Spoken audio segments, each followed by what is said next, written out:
যুদ্ধ নয় শান্তি চাই যে বার্তাটা আমি দেওয়ার চেষ্টা করেছি, সেখানে মনে হয় রক্তপাত যদি না করে, যদি মানে সুস্থভাবে সব কিছু করা যায়, তাহলে সেটা শ্রেয়। বেকার রক্তপাত করে কি লাভ?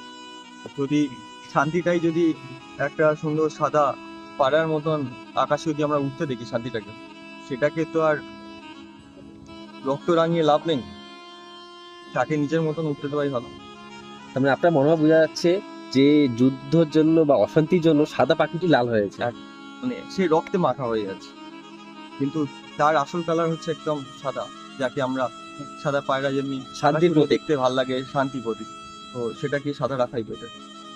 যেমনি ক্যানভাসটা এতক্ষণ সাদা ছিল, একটা আলাদা সারফেসে একটা আলাদা কিছু বার্তা দিচ্ছিল, সেখানে বেটার লালের ছোঁয়া যেমন একটা ডিস্টার্ব করে, সে কারণে রক্তটাও দাদা শুভ নামটা যদি করে। অন্য পাতা। আপনি কোথা থেকে আসছেন? কোথা থেকে? শুধু কি আজকে এক্সিবিশনের জন্য আসা? হ্যাঁ, আশা এবার একটু এখানকার ঘুরে দেখা। হ্যাঁ, আমাদের শিলিগুড়ি দার্জিলিং এর পরিবেশ খুব সুন্দর, পাহাড় ঘুরবেন। পাহাড়টা ঘুরে দেখার খুব ইচ্ছা থাকলো কালকে। এখানে যে অনেক শিল্পী আছেন তাদের উদ্দেশ্যে কি বলবেন? তাদের উদ্দেশ্যে শুধু এটুকুই বলতে পারি যে ছবি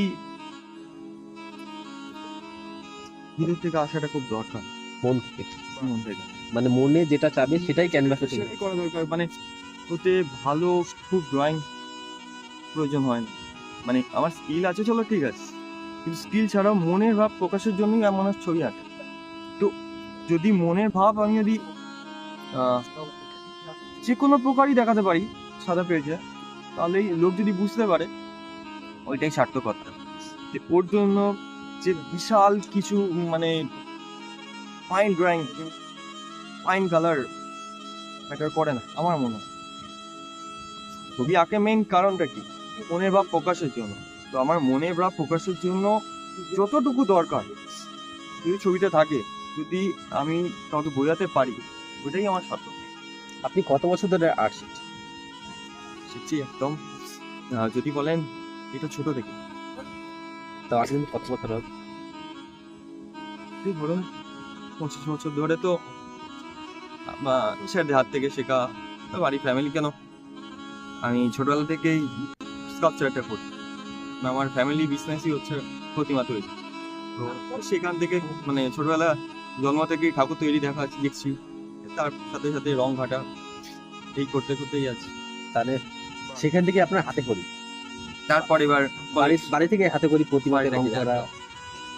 তারপর রবীন্দ্র ভারতী থেকে গ্র্যাজুয়েশন, তারপর ওইখানে গ্র্যাজুয়েশন হয়ে যাওয়ার পর কল্যাণ ইউনিভার্সিটি থেকে ওখানে মাস্টার্স কর আর্টের উপরে। আর্টের ওরে এখন নিজের একাডেমি আছে কলকাতাতে, তো সেটা চলছে, প্লাস স্টুডিও।